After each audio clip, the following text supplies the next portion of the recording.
episode 9. I gotta say, how am I not canceled yet? I thought the truth wasn't allowed anymore. I gotta be walking the line. I had like 3 cups of coffee before I got on here. I'm ready to go. I don't even drink coffee. You'd think I'd be all wound up.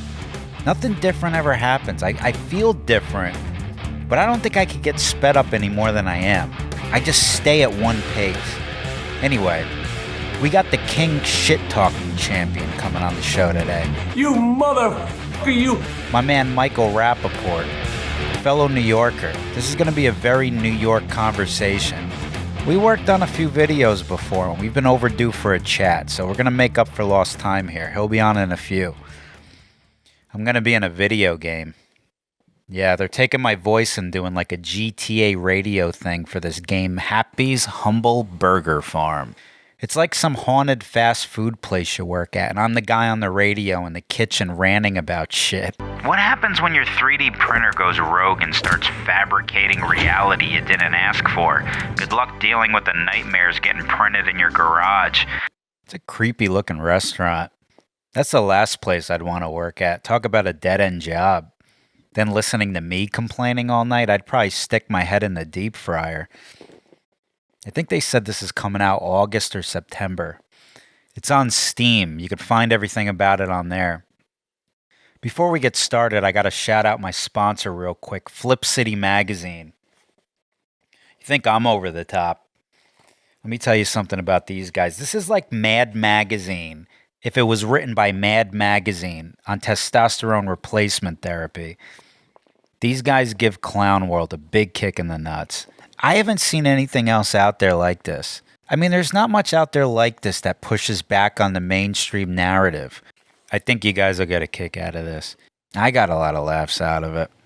I mean, they're really just ridiculing bad ideas.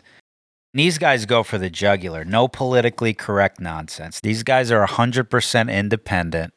FlipCityMag.com. There you go. Speaking of Clown World, here's the latest. Apparently the government out in France is taking after us now, playing pretend with the masks. Remember all those videos of mayors getting caught putting the masks on for show before they speak in front of people? So Wendy, I'm gonna take my mask off when I speak. I will as well. I'm waiting so that we can do a little political theater. Okay. So that it's on camera. Yeah, they're doing this in France now. Yeah, this guy Muselier, apparently he's a former member of the European Parliament. The guy's about to speak on TV, and he's orchestrating a gathering of people to stand behind him before he goes live on TV. He obviously doesn't realize he's already on the air. They're all standing behind him with no masks. Then all of a sudden, they start putting the masks on, one by one. You got an official standing next to him, maskless. A guy off camera hands him a mask. See, this is what they do. They deceive you. They don't respect you. When will the world unite on this? What more do you people need to see? Then I get a message from some dope who replies to me after I posted this, and he goes, "You don't know anything about French politics." Yeah, he watched a video of a masquerade performed by the government, and his response is, "You don't know anything about French politics." At no point in the video was a word even spoken. This is an actual human being. And he spells about A-B-O-U-T-H, a booth. This man just watched the same thing we all just watched, and somehow he sees something entirely different. I mean, I should survey the dummy community to see if maybe when they watch that same clip, maybe they actually see something different. For all we know, they could just see everyone wearing masks the whole time. I think scientists should look into this. Maybe stupid people actually see different things than us. Has anyone looked into this? Like when they see a TikTok video of someone twirling their arms around in their bedroom as if this is some sort of accomplishment, yeah, maybe their brain is projecting a visual of someone doing a high-level salsa routine on a major stage somewhere in Spain. That would explain how those people have so many followers. They could be programmed in some way to see different things, like an alternate reality. That's probably why they don't understand why we think what they like is stupid. Anyway, you're going to love this. This is a good one. And by the way, I'm starting to enjoy Clown World. I just love the entertainment value that it brings. I mean, as long as I don't have to participate in it, it's just like a free reality show. Listen to this one. Influencer identifies as Korean after undergoing multiple plastic surgeries to look like BTS member, which apparently is some South Korean boy band thing going on over there. I mean, you got to see this. This kid altered his eyes and everything. 안녕하세요. 저는 지민입니다. Hey guys, I'm finally Korean. I've transitioned. I'm so happy I've completed my look. I'm finally Korean, guys. I have the eyes. Just had a brow lift as well. So I'm so happy. Finally, I've been trapped in the wrong body for 8 years. I just want to make Jimin proud as well, you know, because Jimin is my ultimate idol and I want him to be proud. So I'm sure he'll be proud that I look like exactly like him now. I have his eyes. Oh, yeah, he'll be proud. Yeah, proud to have that restraining order handy for when you resort to flying to South Korea to track him down after he refuses to acknowledge the hundreds of messages you've probably been sending him after you Frankensteined your face. I mean, what do you expect him to think about when he sees this? Finally have Jimin's Korean eyes and they're so beautiful. So I'm so happy with my new look. And I can't wait to see the final results when all the swelling goes down. 사랑해요. This could cause him to quit the business. I mean, if someone got plastic surgery to look like me, I'd say, there's my stalker. Because it's never enough with those people. They don't stop until they find you because they want you to love them. These people will not be satisfied until they're inside of you. Do you understand? I just couldn't have that hanging over my head. I'd go into hiding. I'd probably get plastic surgery myself and change my own face. Then he'd probably find out and change his face to my new face. By the end of it, I'd end up looking like Michael Jackson, just trying to keep changing my face until he throws in the towel and leaves me alone. 사랑해요. Ugh. Whack jobs. We're infested. Oh, and it gets better. Look what he does. He goes on Twitter after this, right? He takes the Korean flag, puts rainbows all over it, then writes, "This is my new official flag for being a non-binary person who identifies as Korean. Thank you for the overwhelming support. It was so hard for me to come out as them/they/core/Ian. I mean, what in the Demi Lovato is this?" Then this guy responds, or this they responds, I can't anymore. He goes, "I am a person belonging to the non-binary umbrella, and this offends me a lot. Being Korean is a nationality, not a gender. You are making fun of all the non-binary umbrella, the neo-pronouns, and the entire LGBTQA plus community. Really, stop. Please." Now there's infighting in the non-binary community. I mean, look what has been created here. This is bringing more grief to people than good. All these rules and just, you know, you say one thing, then someone says you shouldn't do this. I'm offended by that. Meanwhile, none of these people even have bad intentions, but they just shame each other publicly and act like there's some written constitution of which you're allowed to pretend you want to be. I mean, what a headache. Just fucking be. Be human. Be human. Isn't that enough? What's with the labels for everything?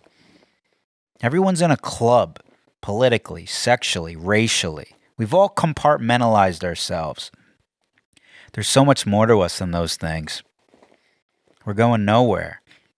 The things we focus on, it's like we're in limbo, but we think we're doing something. Nothing's happening. Except everyone's upset at each other constantly. We're so divided. The only thing I judge is your competency level. That's it. Everyone is the same to me except for the brightness of your light bulb. Ugh. Everyone going on about race, gender, and all that bullshit. I want nothing to do with it. I don't care. Leave me alone. Leave me alone and I'll leave you alone, okay? That sounds like a great deal. Let's just all make that deal. Anyway, let's get to my guest. I'm going to let him rant for a while because I only got so much in me. A lot of discussion this week in the news about white rage. I have no idea what that is. I mean, it doesn't... Hey! Asshole! You! On the bird scooter! Be careful, motherfucker! You're gonna kill somebody! Lunatic! Anyway, what is white rage? All right, my next guest needs no introduction, but I'm going to give him one anyway. He's been in countless movies, actor, comedian, supreme king of shit talking. You could catch him on the Netflix series Atypical, July 9th. Fellow New York disruptor Michael Rapaport. What's up, buddy? Joey B in the place to be. Glad to be here. Glad to see you doing your podcast. It's glad to actually meet. You know, we've talked and we've texted, but I've never. Yeah. This is as close to having a face-to-face encounter with each other as we have. But I'm glad to be here. And I fuck with your shit before you were doing podcasts. Yeah, likewise, man. Dude, we I wanted to bring this up right off the bat, man. You've been rocking with me since before I started making any videos. I had a small following for my cartoons. You reached out to me to illustrate a T-shirt, if you remember that. You voiced one of my cartoons. You jumped on the Chaz videos with me. You were always sharing my shit, and here you are now on my show, so I got to thank you for all that, brother. Of course, man. Right. Fucking, yo, that's crazy. The Chaz videos were not that long ago, but it seems like... It seems like a lifetime ago, isn't it? Like, yo, isn't that crazy? We got to do a follow-up. We got to do a Where Are They Now segment because I found some dirt on some of these people. And please, for those, please don't forget about me. I'm not. No, we gotta run it back. And for those that don't remember what Chaz was, that was that neighborhood in Seattle where all those dopes took over, thinking they could just live without the cops. Where do you see these assholes? They started their own country in Seattle. They call it Chaz. For the people, run by the people. Yeah, the summer of love, the mayor said. Meanwhile, it ends up being the summer of homicides. How long do you think Seattle in those few blocks looks like this? I don't know. We could have the summer of love. Yeah, I could see that considering the amount of hugs going around.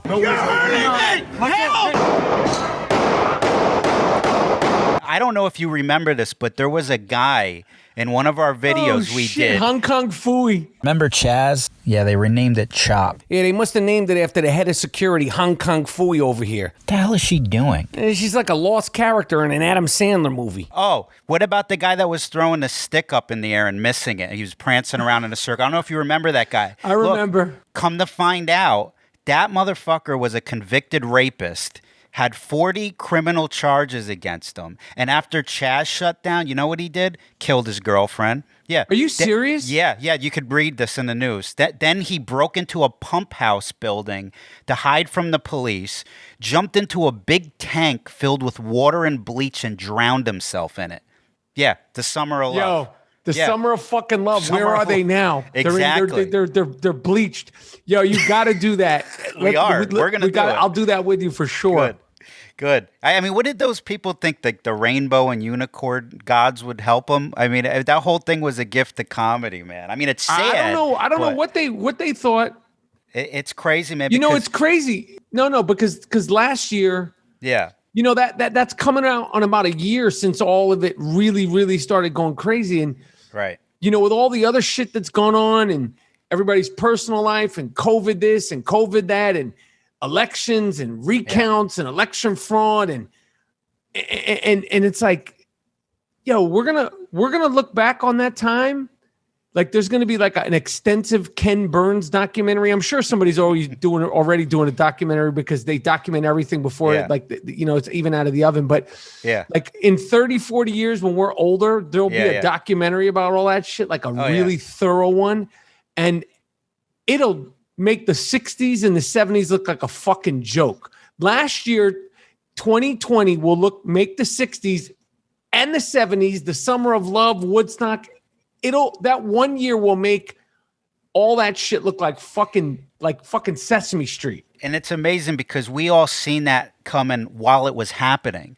But these idiots can't see it. They think they're actually doing something. It's like, guys, this has already been done. You can't live without the fucking police. I mean, it's a cute idea, but it can't happen. And dude, I'm always watching what you post on Instagram, and I got to tell you, man, I don't know what it is about people that they can't seem to grasp what your angle is when it comes to injustice in this country. And I think a lot of people have you completely wrong when it comes to your stance on police brutality and crime in America. For example, you'll make a post about police brutality and everyone will be with you. But then when you post about crime in Chicago, all of a sudden they go, what side are you on? Or I love this. I don't understand the purpose of this post. I love that one. They're confused about someone being upset about a small child being shot dead in the streets. And what sides are they referencing? The side where we only care when police kill us, or the side where we only care when our neighbors kill us? How about caring about both? How is that so confusing to people? I don't understand, and I don't understand it. I think about it often. I don't get it. I don't know. I don't understand like what the fuck people are thinking. I don't understand what people want. I don't understand what people, this whole thing about sides, like we're playing Ring of Levio or some shit, or it's a Super Bowl and like you got to pick the Packers, or the other team. There's no sides. Like the nuance in opinion is gone, and it's crazy. It's insane. It's crazy. And I never paid attention to politics ever. Literally, anyone who knows me personally, or you could even track my social media feed pre Donald Trump. I didn't. I literally. It would be like as if in the last 4 years I became not an expert, but a well-schooled. Had a well-schooled, well-versed understanding of lacrosse. And prior to that, the first 46, 47 years of my life, I knew nothing about lacrosse. That's what politics was to me. Like, I didn't pay attention. I knew who the president was. I didn't know the Secretary of the State from the fucking Secretary of Treasury to any of that shit. It was Trump.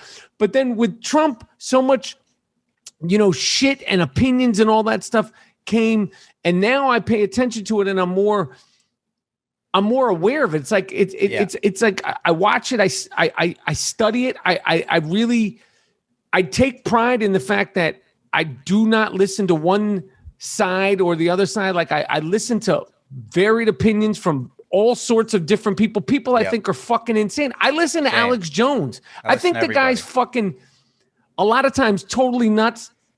I disagree with a lot of shit he says, but a lot of the people he interviews and some of the stuff he says, I agree with. I listen to Ben Shapiro. I listen to fucking Tucker Carlson. I listen to fucking Don Lemon. I listen to so many different podcasts. Yeah. And, the only way, with all that being said, to have any sort of, there still isn't a right answer or a right opinion.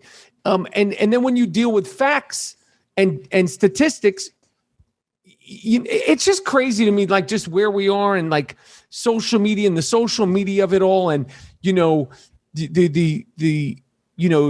you post it, like there were 78 killings in Chicago last week. Yeah. This past week, there were 78 shootings in Chicago this past weekend, 78 shootings. Yeah. If I was the mayor of that city, there wouldn't be anything I would be focusing on or discussing other than that. Yeah. Nothing. There would be I would be ashamed of myself. I'd be ashamed to be a part of the fucking the people who ran that city set in one weekend. Yeah. And if I posted something like that, if I posted right now, 78 shootings in Chicago, why are you posting this? What's your point? Yeah.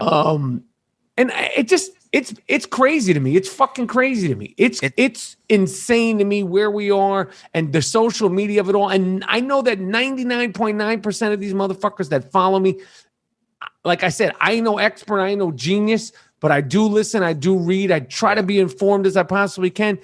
And motherfuckers just make up shit and the hashtag heroes and It's crazy to me. It's crazy, like where we're at and all this stuff. It just seems like those mayors that you speak of are a reflection of the people who don't want to have that conversation. And don't forget, those people that don't want to have that conversation about the crime happening in their communities. Those are the people who voted for those mayors who also don't want to have that conversation. They seem to only want to have a conversation about the police brutality. And I honestly think that's got to go hand in hand in the conversation. I really do. You can't have one conversation without the other. You have to be consistent. That's why when I look at what you do, I completely get what you do. You're consistent in that you give a shit about these tragedies that are happening. You can't just pick, well, I only care about this line of tragedy that's happening. You're actually giving a shit about both, and it just seems that these people don't want to have a conversation about the other one.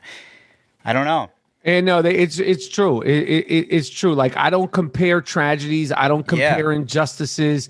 Yeah. I don't go stat for stat. Well, in 9/11, 3,000 people died, but with the explosion in Oklahoma City, this many people. I don't do that shit. A tragedy is a tragedy is a tragedy is a tragedy. But it's crazy. And then there's always the search. I'm trying to get a game show. I'm trying to get it on ABC. You tell me if you think it'd be a good game show. I think network television would be good. Yeah. Like either like the big three, either CBS, NBC, or ABC. Just tell me just the title if you think this will work on mainstream TV. I'm talking like 7 p.m., maybe 8 p.m. America's Next Top Racist. What do you think, Joey? Do you think I'm already in? Do you think it has a shot? CBS, NBC, ABC. I'm talking prime fucking time. I'm not talking cable. I'm not talking cable access. I'm talking about America's Next Top Racist, like Thursday, 8 p.m. Like right before all the sitcoms come on. Or if you want to put me on at 9 p.m., I won't argue with that. Right after the sitcoms. Do you think I have a shot with this? And what do you want to be a part of this? The people are ready for that show, but the networks and the powers that be, they're not ready for that. They're not ready for real change. And would I be a part of it? Are you fucking kidding me? Of course I'd be a part of it. We should be doing this on our own, actually, right now. But I wouldn't even rely on a network. But hell yeah, I would love to see that. I think everybody would like to see that. I just don't think that they're ready for that. They're too busy TikToking on America's Got Talent and all this bullshit. Yeah, I agree. You know what I mean? That's what people want, an escape. When they watch shows at that time, that audience, they want an escape from reality. They don't want to face the real problems in this country. And that's why I feel that these networks are missing the boat out on that. And they're doing it on purpose. They know that. They've just taken a back seat to all this shit. That's why guys like you and us are popular. You know what I mean? That's why independent journalists now. I mean, I know you follow a lot of the same accounts that I do, and a lot of these people are down there on the streets showing a lot of the bullshit that's happening in the street, the shit that the mainstream media is not showing, and the networks. And we're actually getting our news from actual people. Right. You know what I mean? It's crazy. I really feel like if there was a way to present unbiased news, both sides. This term "both sides" is like, I hate it. Trump fucking really demonizes shit. But like, if you really just showed, everything, and you articulated it with the same passion, the same frustration, I feel like I think it would help, because this Fox, CNN, MSNBC, like, it's really like, are you Tucker Carlson or Chris Cuomo? Is it Don Lemon or Tucker Carlson or Sean Hannity? Like, these four fucking yahoos, they're all the same. Yeah. They're exactly the same. First of all, they're performers. They're great performers. I don't care if you like them, don't like them, you hate Sean Hannity. These are performers.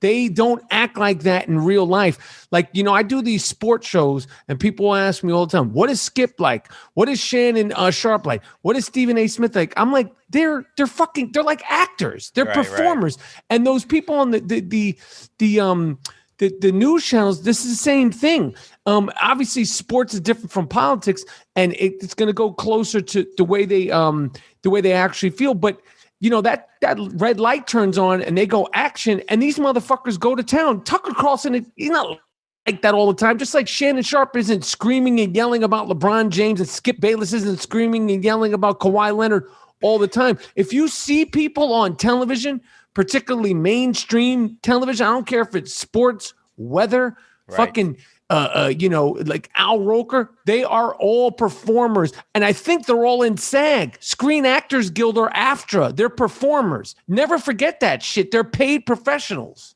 Yeah, they're mouthpieces too, and that's the thing is that you can't, people follow it like it's pro wrestling. You know what I mean? The good guys versus the bad guys. And it's crazy, man. And here we are, guys like you are actually speaking up about real issues and giving unapologetic opinions about it, and fair opinions, I believe. And you're pretty consistent. I mean, here's something that doesn't get talked about a lot, at least from on the celebrity angle. And I feel like you're the only one really talking about this. And this is something I don't know a lot about, not enough to have an opinion on it, at least. I know it's just a shitty situation with what seems to be no solution in sight. But I've noticed you've been one of the only celebrities speaking up about the Israel-Palestine conflict. And I mean, I started to take notice when the tension started feeding over in our country for a while. I mean, we're seeing people fighting in the streets over this. I seen you post videos of people getting attacked in New York while they're eating dinner at restaurants. Just wild shit. Number one, what does any of what's going on over there have to do with anyone over here? And number two, where are all these celebrity activists that are constantly on their soapbox talking about the latest movement we should all be paying attention to? They just taking a break on this one? Why are you the only one? You know what? To be honest, I'm Jewish. I'm full Jew, and I'm not religious. I wasn't bar mitzvahed. But, with this latest Israel Palestine, first of all, the only solution is peace. That is the only solution, period. Number 1, 2, 3, 4, and 5. That's the only options they have. A, B, C, D, E, and F is peace. But in regards to me with Israel and Palestine, it's fucked up for me because, a lot of the actors, they love the Jewish humor that we have. They love the neurosis, the neurotic neuroses, humor. All our funny quirks, all our funny, things that we have, about being Jews, and we play into them publicly. We play into them in movie characters. We'll do like Jews who rock and all these kind of nebbishy sort of Larry David things, which is dope. But when this last situation came up and not one of them, and there's no need to even name names because there really wasn't one of them who plays Jewish, who makes fun of being Jewish and, does all the stereotypical things, didn't say anything. I was like, I have to say something. Yeah. And, I also educated myself on that. And again, there's arguments on both sides. But for me, I was like, yo, you got to say something. You have to say something. And I try to do it in the most nuanced way that I can. Yeah. And, sometimes, especially when it's things about things that are emotional or sensitive, I'm not the most articulate.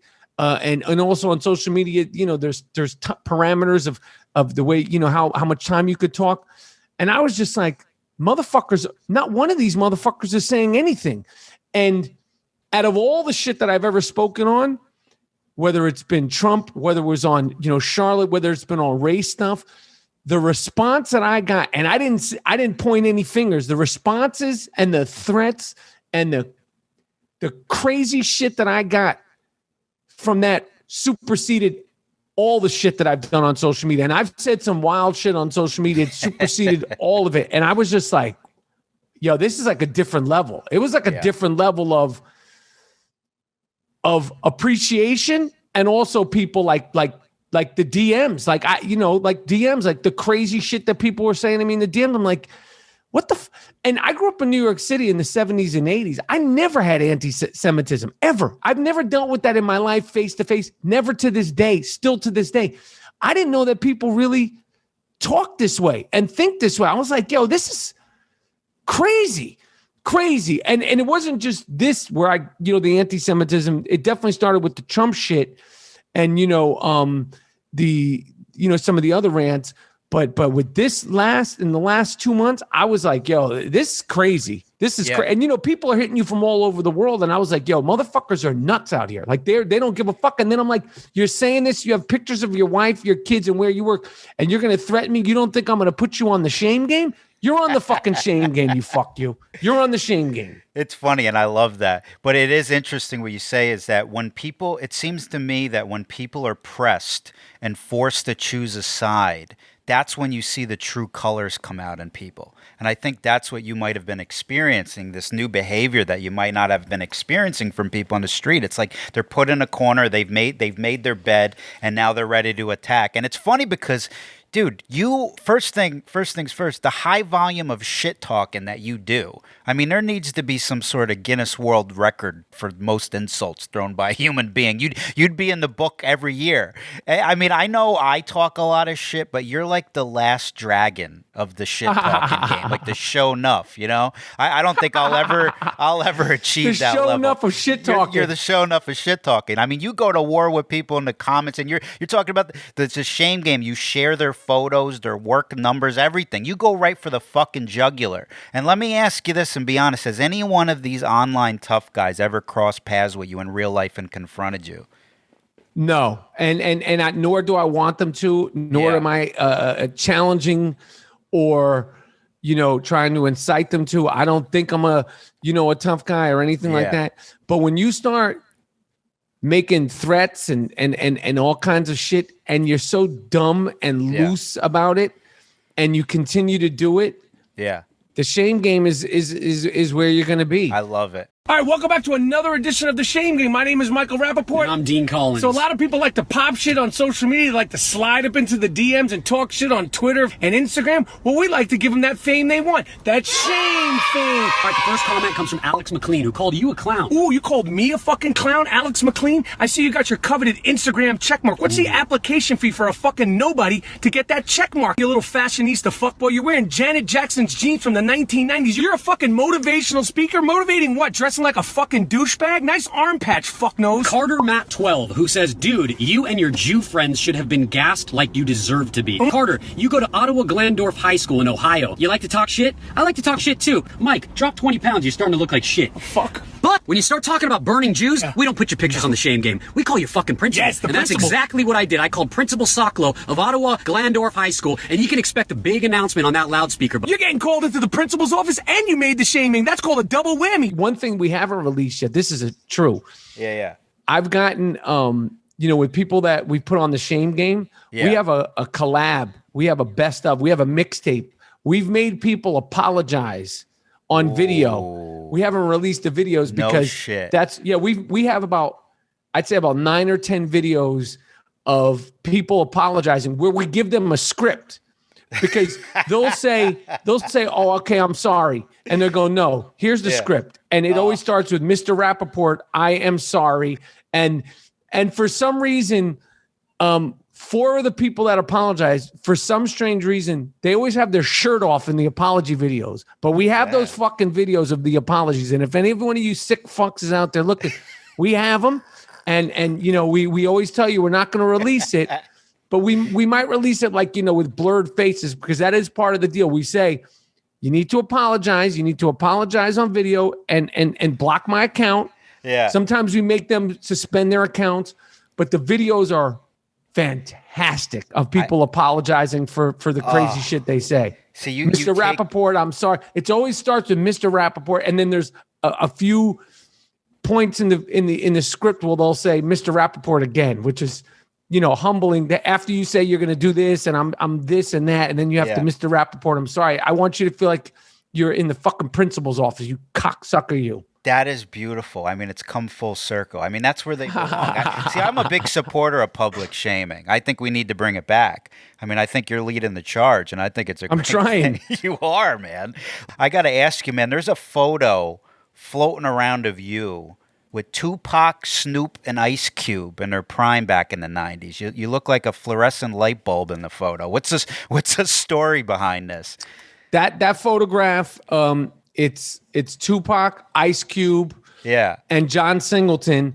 And the story is it was the rap party for the movie John Singleton, the late director of Boys in the Hood and Baby Boy and Higher Learning.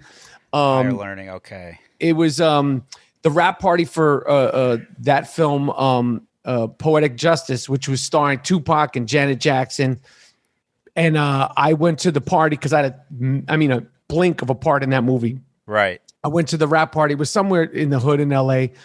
And at that party, I met Snoop. Now, Snoop had just come out, literally just come out. He had only come out with, I think, Undercover with Dr. Dre. I believe it was just that. I mean, it was Deep Cover, right? Yeah, Deep Cover. Yeah. And I introduced myself to him. He knew who I was. He had seen Zebrahead, or maybe I think I had done True Romance at that time. Yeah. And I was like, yo, fucking love your shit.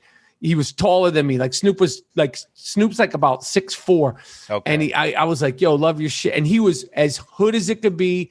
And he would say, yo, they love me in New York. I was like, yeah, we fucking love you in New York. And I was like, you've never been? He was like, nope, I never been in New York yet. And I was like, oh shit. Like, this is how new he was. Yeah. But I was just like, yo, I fucking love your shit. Yeah. And then soon after that, him and Tupac, I saw this with my own eyes. Him and Tupac started battling.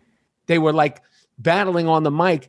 And it was like, I don't remember obviously what Tupac was saying, but I remember because Snoop was with his guys and Pac was with his guys, and Snoop, I reminded him about this on his podcast, and he was tripping because he remembered it. He went on to tell the story further. Yeah. But like specifically remember Tupac, one of the things he was saying when he was around me, he was like, all you motherfuckers staring at me, blah, blah, blah. And then, I just remember him saying, oh, you motherfuckers staring, but like he was freestyling. Yeah. And then it turned out that was the first night that they met. They met each other, and I was right there when they met each other. I was right there when they were battling. And then Snoop told the story to me on his podcast that was the first night he ever smoked a blunt in his life. Tupac rolled him his first blunt, and that was the first actual blunt. Obviously, he had smoked weed, but a blunt this is like 93 or 94, and he went on to, tell that story, and he never forgot it because that was the first night he met Tupac. It was the first night I had met Snoop. And then soon after that, they were battling, they were taking pictures. This is all film.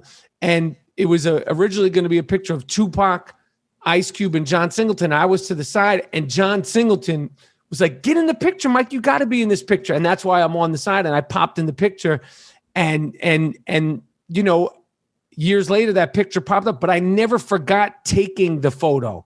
Like, I remember taking the photograph, and I remember that night because at the time, it was just so much excitement around John. It was so much excitement around Tupac. I was such a fucking fan of his. It was, I had met Ice Cube at that same party, and then I went on to work with Ice Cube in Higher Learning.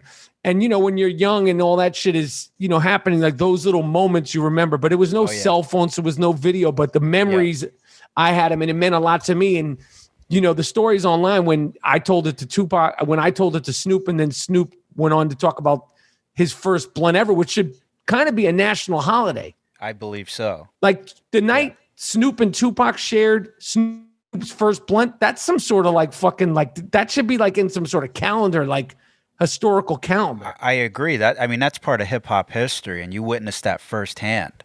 What more I saw it with my fucking own eyes. What more could you ask bugged for out. As a hip hop fan? You grew up in New York, as did I, but you were around hip hop in the 80s and 90s and watched, you grew up with it. And I want to get into all that. We really got to get into all that. But going back to Higher Learning, how the hell do you prepare as a Jewish man to play the role of a Nazi? How do you even begin that process? And also, was there a downside to playing that role in terms of people treating you in real life like you were the character in the movie? As far as playing the part, like I thought it was cool. Like, I'm a Jewish guy playing, it's like when you're that age, in the 90s, we all wanted to be like Robert De Niro. We all wanted to be like Al Pacino. We all wanted to be like Sean Penn, so it was like, this is going to show how, fucking great and committed I am to it. As far as preparing, again, Singleton was so fucking encouraging, doing it. I got the part in Higher Learning. Leonardo DiCaprio was originally going to play that part, and I was going to play the part of the older skinhead. And then Leonardo dropped out for whatever reason. And I think he had a pretty good career since. He's done a couple of things. I think so. And, I talked to Singleton. I was like, we talked about me playing that part. And he had me come down and read, audition like 2 or 3 times with Ice Cube. And this is not like, Are We There Yet Ice Cube. This is like Ice Cube with the chipped tooth. Yeah. Like NWA Ice Cube. So, right. I had to go down there and, audition with Ice Cube. And he's like, we're improv and I'm saying all kinds of crazy shit. And, John loves it. He was like a fucking kid in the candy store. And then eventually I got the part. And I just, like I said, it was just some acting shit. It wasn't anything like, it wasn't any sort of, do I believe in this? Did I not believe in this? Like, like it was just like, this is a dope part. This is what I want to do. This is, we all want to be Marlon Brando, and this is just what it is. And it was just a dope time. It was a dope set. It was fun. It was exciting, and like it was just an opportunity to spread your wings and to try to show how diverse you could be as an actor. And that's Absolutely. all it was. I didn't think twice about anything else. And I was concerned that people would bug out off of me in real life, but I never had any problems. I never had anybody, to this day, when I go into, the hood or whatever, to this day, people will be like, Remy, what's up? Which is the character's name. Remy, what's up? Gotcha. And, I hated that fucking character, but I love the way you played it. And that was really the consensus of the way people treated me from that film. And, and that's what it was. But when it came out, I was definitely like concerned that maybe people would mistake that, but I never had anybody, no one ever misconstrued that it was a part and me. So it was a dope opportunity. That's cool. It seems like people appreciated your craft as an actor, which kind of, it makes it all worth it, I'd imagine. God, you were in so many movies that were my favorites. True Romance was one that was one of my favorite. The fucking cast in that. Hopper, Walken, Gary Oldman, Brad Pitt, Christian Slater, Gandolfini, Val Kilmer, Samuel L. Jackson. Written by one of my favorite directors. I believe it was written by Tarantino. Did you have any interaction with Tarantino during the process? He wasn't around. Tony Scott directed it. Quentin wasn't on the set. He was involved with the when it was time to do press for the movie. I remember seeing him at the press day. Yeah. I had met Quentin. My first film, Zebrahead, was at the Sundance Film Festival. I believe it was 91. Yeah. It was either 91 or 92. And it was Quentin Tarantino's debut of Reservoir Dogs. And it was a big boom for independent filmmaking. It was a big boom for the Sundance Film Festival, which everybody knows what that is now. Yeah. And, he was really the belle of the ball. And, Zebrahead was not too far behind it. But, you would hear about, you got to see this movie, this writer, Quentin Tarantino. And I was like, is he black? Because Quentin, I only knew black kid named Quentin growing up. And, then I saw Quentin and, you got to see this movie. It's like Scorsese. It's violent. You have to see it. And that was really the beginning of Quentin's, run to this day. Yeah. And we hung out a little bit there and, and when True Romance, when that script came out, this is at the time, there's no emails, this is 92, 93, something like that. Yeah. And, you'd get the script delivered from your agent and, all the actors that I knew, at the time, everybody was like, yo, did you read this? Yo, you got to read this. Yo, I have a copy of it. Yo, come get my copy and read this shit. And everybody was auditioning. And, I originally auditioned to play one of the gangsters in the film. And I had got the part that my good friend Kevin Corrigan got, that he wound up playing the young gangster. Yeah. And they couldn't catch Dick Ritchie. They couldn't cast Dick Ritchie. And then the casting director, the assistant casting director, who's a big casting director, her name is Mary Vernew. She suggested Michael Rapaport is Dick Ritchie. He should come in. And I went in and on the wall, this is at the time, headshots were still like a real thing. So on the wall, they had all the headshots of the actors and had Christian Slater, Patricia Arquette, who had only done Indian Runner at the time, which was a dope movie directed by Sean Penn. And then they had Christopher Walken's picture up there and they had Dennis Hopper's picture up there and Samuel Jackson's picture up there. Yeah. And I remember I told Tony Scott, who's a great director, I said, yo, don't let me leave until I get this right. He was like, okay, mate, okay. And, I wound up getting the part, and I was that character. Like, I was like getting the part in True Romance as myself was the same thing as Dick Ritchie getting cast in TJ Hooker in True Romance. And it was just a dope time. It was an exciting time. And that's probably the only movie that I knew for sure was going to be great when I did it. And it was just fun. And I got to meet all those actors, the ones who I didn't work with. I would show up on the set for whatever reason. I'd make up excuses like, I would just show up and I would watch them film. I watched them film the famous, Italian history scene with Walken and Dennis Hopper, and it was so good. And I was there when they filmed it. And I was there when they filmed the Gandolfini, Patricia Arquette fight scene. And Gandolfini hadn't done anything. He did less than me. Like he literally, I think like he had done one small part in some movie that never came out. And it was just a dope time. It was an exciting time, and it was a movie that really stands the test of time. And and Quentin Tarantino, he's another one. Man. He's in a class all by himself. I don't have a pot to piss in or a window to throw it out. All I got is fucking Floyd. You condescend me, man. I'll fucking kill you, man. Oh, man. Yeah, it seems like that role was perfect for you, man. Like you said, it was just the time period of just trying to make it in Hollywood. I mean, that was perfect for you, man. Look, hip-hop. We got to get into hip-hop, man. Let's do it. So, did you watch that 110 MCs video? I did watch it. What did you think of that?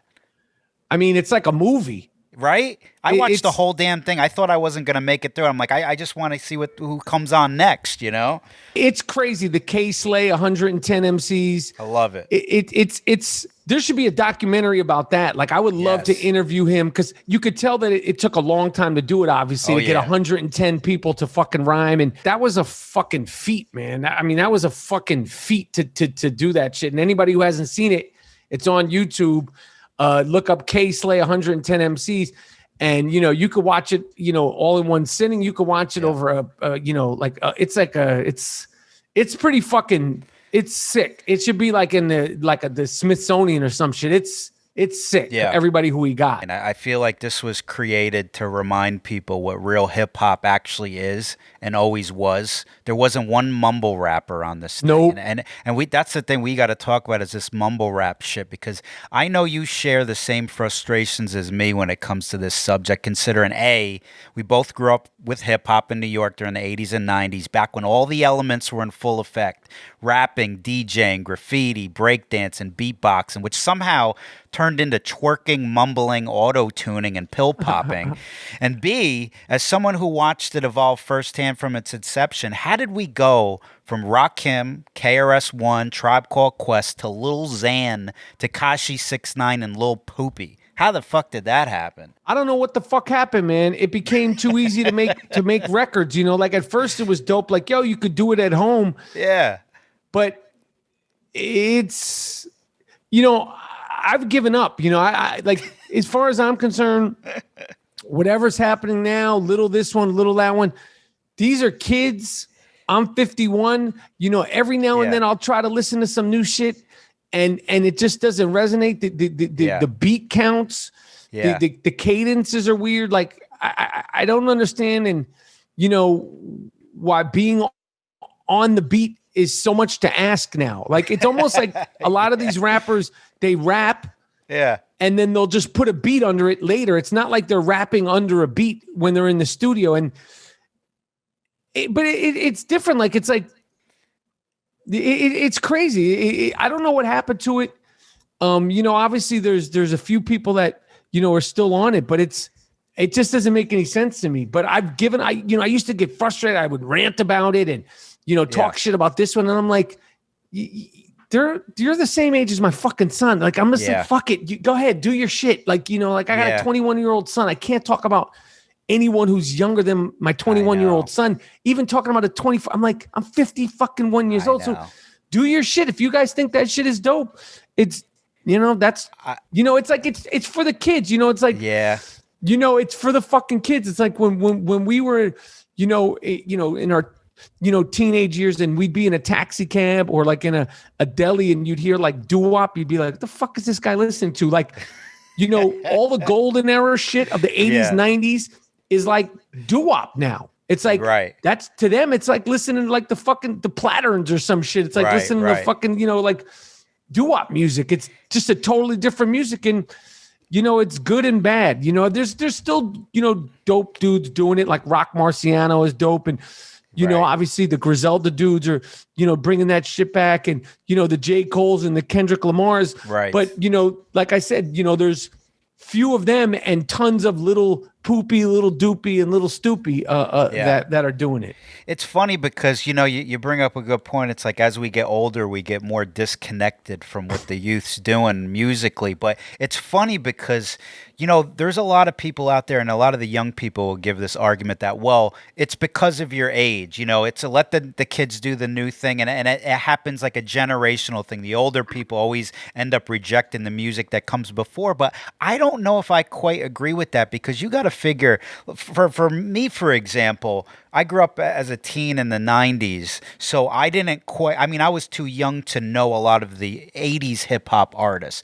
But as I got older, we still listened to the class that came before us. We listened to the Rakims and Grandmaster Flash and all that stuff. And even the 90s class of rappers were always shouting out the 80s class. Right. But these new kids, they're not even acknowledging what comes before. They won't even fucking freestyle over an old man beat. They can't.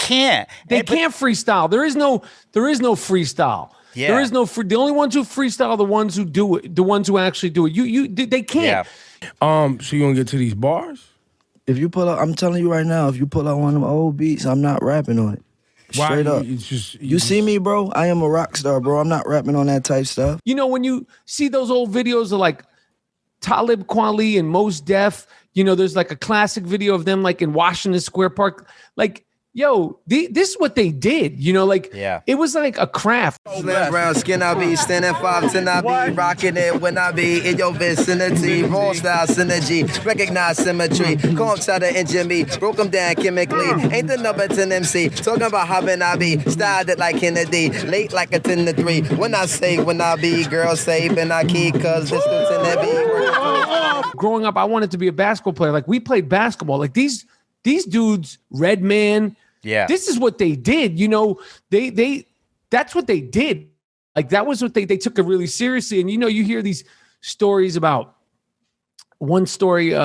Q-Tip told me, I believe when we were doing the Tribe Called Quest documentary, and this is one of the frustrating things about doing the Tribe Called Quest documentaries. Obviously, when he was telling me this, I knew it wouldn't make it into the movie, but I remember he was telling me, when he went. First of all, a lot of these dudes in New York in the 80s and 90s, they were in high school when they had songs on the radio, which is so bugged out. Like I remember MC Lyte, I would see her on the bus when she was already MC Lyte. Like I would see her on the bus going to school. Yeah. But you'd hear about like the guys from Tribe Called Quest and the guys from Jungle Brothers going to Murray Bertram High School.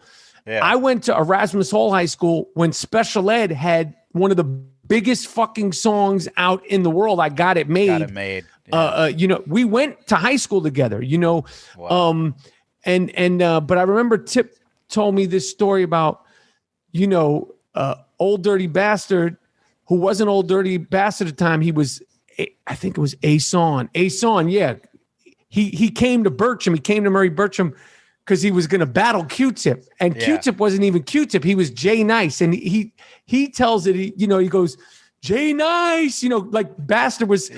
Old Dirty was like, his kind of younger stuff, but he was like, Jay Nice, I'm coming to get you. It's his story to tell, but like you'd hear stories about that. You'd hear stories about LL being at a club and somebody wanted to battle him at the rooftop, or, Biz Markie just started, beatboxing at the Albee Square Mall. You'd hear about this shit because this is what they did, like you'd hear about Jay-Z, battling this person, and, some of that footage will pop up, but like, this is what they did, and when they put out their first song and their demo, that was it. There was no second strike. There was no, I'm coming back. That's why those demos and those first albums have so much shit in them, because if you got a chance to make a demo and you gave it to whoever, it was life and death. There was no, and it better be dope in the first 60 seconds.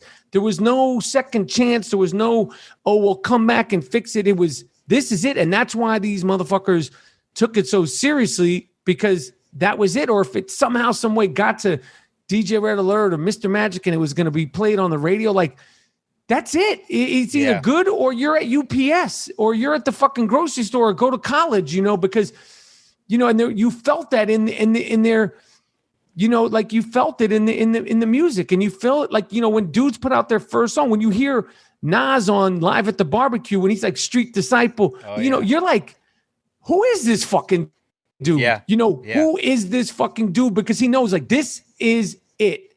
This is it. This is my shot. People are going to hear it. And there's 3 other people on Live at the Barbecue. And, you know, not everybody, you know, had the career Nas did. But, like, when you hear Nas, you were like, who is this fucking dude?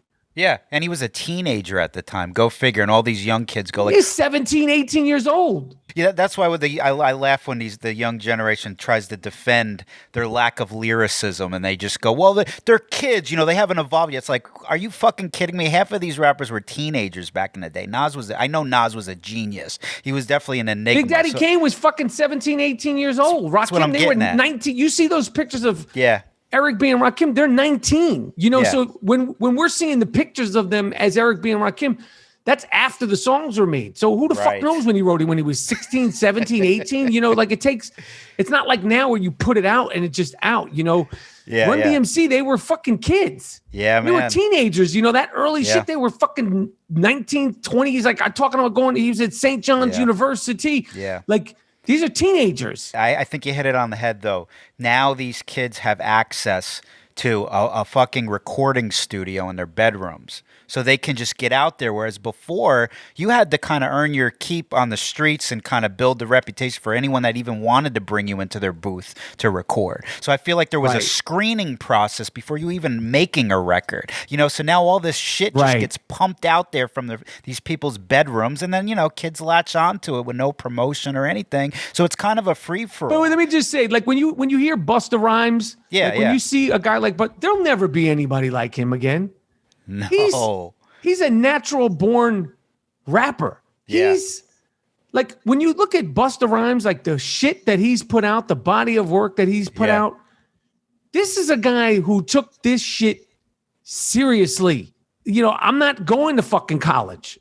Oh, yeah. This is what I do. Well, you look at guys like take Eminem, for example, where I think it was like a 60-minute interview where he brings out a box of his yellow notepads. I mean, this guy's filling up yellow notepads front to back. I mean, these guys are really putting in time for the craft. You know, they're like fucking scientists in a lab. You know what I mean? They're not just waking up, popping pills, and turning on the microphone and going and just mumbling. You know what I mean? It's just, there's just something about it. It's almost like they should name it something else. It shouldn't be called hip hop. You know, I don't know what they make a new name. Since you're so creative, come up with a new name for it. R.I.P. hip hop, man. But anyway, we gotta talk about the Knicks before I let you go. We'll be 95 when they get their next championship. But I gotta be honest with you. Something about it's just not the same. I miss the days of Oakley diving for the ball into the crowd, Anthony Mason just swinging on people. We had killers on our team. And by the way, I'm still convinced Anthony Mason never played basketball before the Knicks. I think the talent scouts found that guy in a park somewhere fighting 3 people at one time and just put him on the team. He's probably like, I don't even play basketball. They're like, look, don't worry about shooting. We'll figure it out. Just scare everybody on the team. So, don't worry about that. We'll work out those little details later. Passing, shooting. Just go out there and fucking bump into people. Exactly. Like, look how he held the ball at the free throw line. He never played basketball before. He didn't even know how to shoot.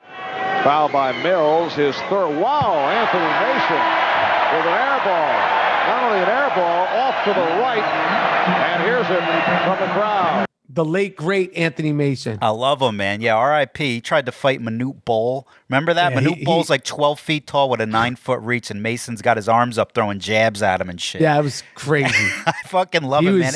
He epitomized the New York Knicks and New York basketball. That team, you know, the teams that we still talk about and going way back to the 70s with the Walt Frazier, Phil Jackson teams.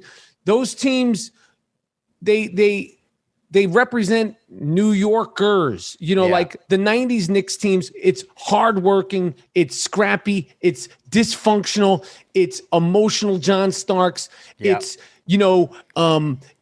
it's flashy, it's hip hop, it's not pretty, but it's ride or die, it's all heart. Like that team represented, and that's why we still talk about it. It represented New Yorkers, and I'm not talking about the Sex and the City New Yorkers. I'm talking about like the boroughs and the working class people, and that was a true blue working class team. And even this year, we came up very short in the playoffs, but there was something that resonated with the city. The Brooklyn Nets, that team will never resonate with Brooklyn. It'll never resonate with New Yorkers. It'd be cool if they won for the borough. It'd be cool, but really, we know what that is. It's not a team that represents anything that has to do with the values of the people, the hard fucking nosed, never say die, never give up attitude of New Yorkers, particularly not Brooklynites. So, like this team, in New York, like they're building some. Obviously, we have a ways to go, but New York is a special place, and we could talk about it, and we could praise it and pat ourselves on the back. But you either understand it because you're from here, or you don't understand it. It's not something that you can really articulate. It's like when you go to another place, you'll kind of be like, oh, this is cool, like what's going on? Like, but you'll never fully understand it. And that's the same thing with New York and New Yorkers. It's like, it's just a different, we have our own thing. And hopefully one day we'll have a basketball team that represents the city and actually wins a championship, because we've been beaten down so much for so long. Yeah, man. It's funny because I don't talk about how much it means to New Yorkers, that team and their legacy. It makes you wonder what the fuck the owners are thinking when they ban somebody like Charles Oakley from the MSG. I mean, do they realize what that does to the spirit of the fans? I mean, and you're IDing Patrick Ewing to get into the building. I mean, like, just little things like that. I mean, that really, like, that kind of breaks my heart when I see that. Because then it goes like, where's the appreciation for these guys? I mean, these guys own that fucking building. I agree. And Dolan is really... there's a picture of me like in a Brooklyn, not this year with all my Durant shit, which, I've already covered. But there's I went to a Brooklyn Nets game, and at halftime, somebody from the team, from the press was like, they gave me a jersey and a hat or something like that. And there was a kid sitting behind me. I gave him a t-shirt and the hat, and they were like, yo, you take a picture with the jersey. And initially I held it up, and I was like, no, fuck that. I'm here. I'll put the jersey on, because I was like, fuck the Knicks, fuck James Dolan. Yeah. And this was right on the heels after what happened with Oakley, and I was so offended by what happened with Charles Oakley. And I knew speaking out about it would get me, no free tickets. I won't get free tickets from the Knicks ever again. And I was getting them for 20 years. I knew that was that was going to, take that away from me. But I was so offended. I was like, fuck this team. Who wants to even support this fucking team anyway? Like, what's there to watch? You could go watch fucking Cats on Broadway or Les Miserables or Netflix and chill instead of watching this shit. And, it doesn't mean... Sorry, that doesn't mean that in my heart I wasn't always a Knicks fan, and I won't always be a Knicks fan, but it was just kind of like my own personal protest. I was like, that was my own Chapo, like I was like, fuck this shit. I can't support this shit anymore. Yeah. And, but I never rooted against them. I was just like, I can't fucking sit here and act like this is okay to do. Yeah. It's funny, man. It breaks your heart. And I think just a lot of things about the game has changed, not just with the Knicks organization, but I mean, look, man, you can't even look at a player the wrong way today or they'll throw you out of the game. I watched something last season where I think it was Kyrie Irving arguing with another player. they're in each other's face and the ref just throws them out of the game. I never seen anything like that. Like, you can't even show emotion after a big play, or it's considered a taunt. I mean, why are they trying to strip the emotion away from the game? That's what made the game great. When you watch the Knicks play the Bulls back in the 90s, it was like watching people go to war. Like, what caused the NBA to soften the game? Do you think that brawl in 2004 they had in Detroit with the Pacers triggered a little bit of this? I think it was a culmination of things. I think that was probably the icing on the cake. Okay. I think the Allen Iverson, maligning, when AI came into the league. Yeah. With the jewelry and the do-rags and the baggy shit. Then they made it. You had to put on business attire. Now these motherfuckers are like wearing anything on they're back to wearing anything they want during a game when sometimes they're not playing. Like Kyrie, I love Kemba Walker, but like he sat out games during the playoffs, and again, I love him.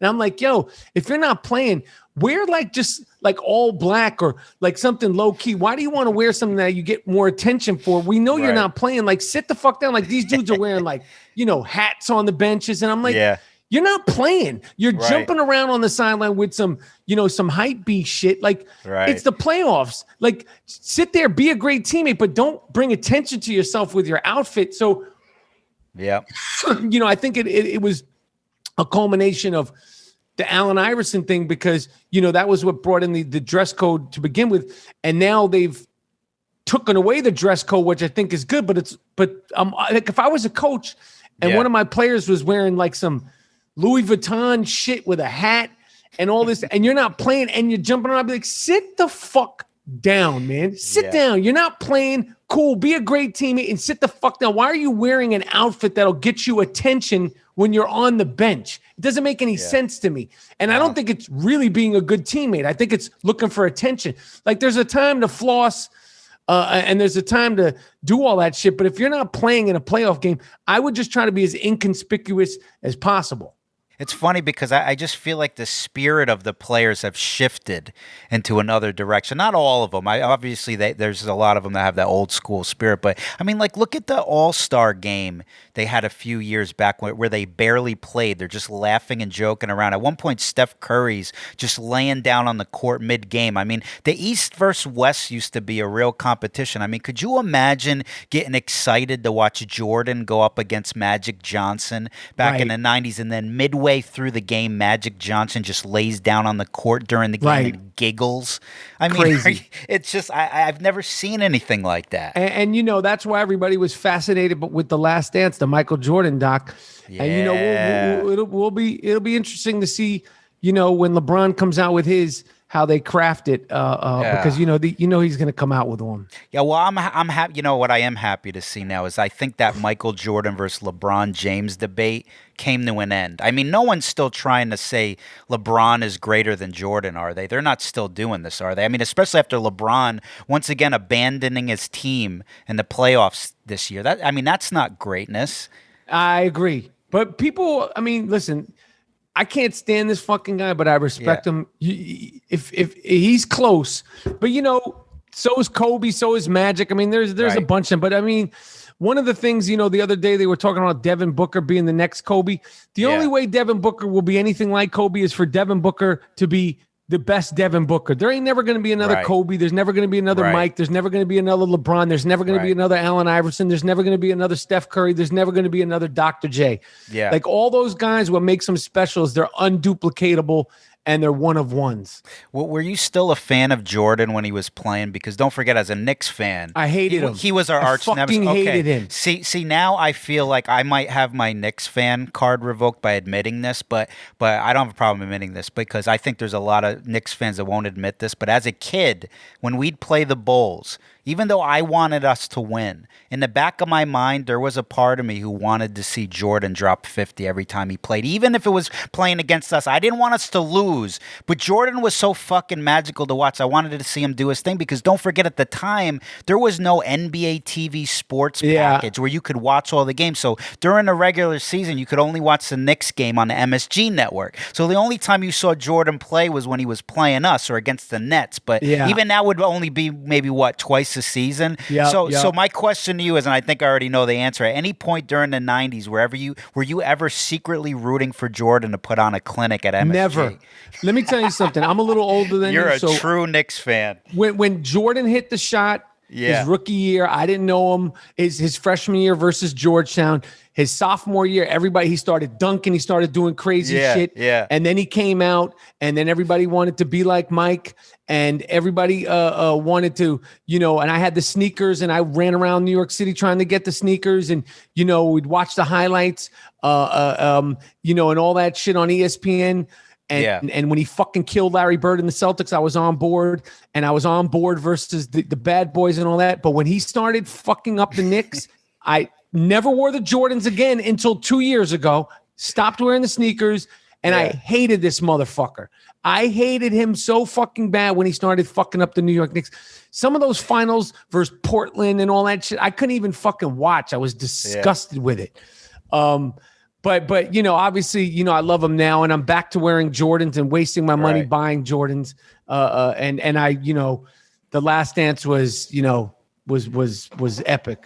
Fucking great, man. Dude, I got to thank you so much for doing this. Before I let you go, top 3 MCs of all time. Man, top 3 MCs. It's interchangeable. Yeah. But I'll say my top 3 MCs of all times are, and I'm going to leave tons of people off the list. I got to go with Ghostface. I'll go with Nas, and I'll go with Biggie today. But it's interchangeable. If we did the podcast in an hour from now, I could change it. But those are my 3 for right now. I love it. What are you working on now? Where can everyone find you? Could find me, screaming and yelling on social media. And Atypical's coming out the 9th. And the I Am Rapaport Stereo podcast, is available on Apple and on the Luminary channel through Apple. Always fun going back and forth with you, brother. I'll talk to you soon, man. We're out of here. Anytime. Let me know when we do the Chapo, the Chapo Summer of Love. Where are they now? Oh, I will be in touch, my friend. Goodbye, everybody.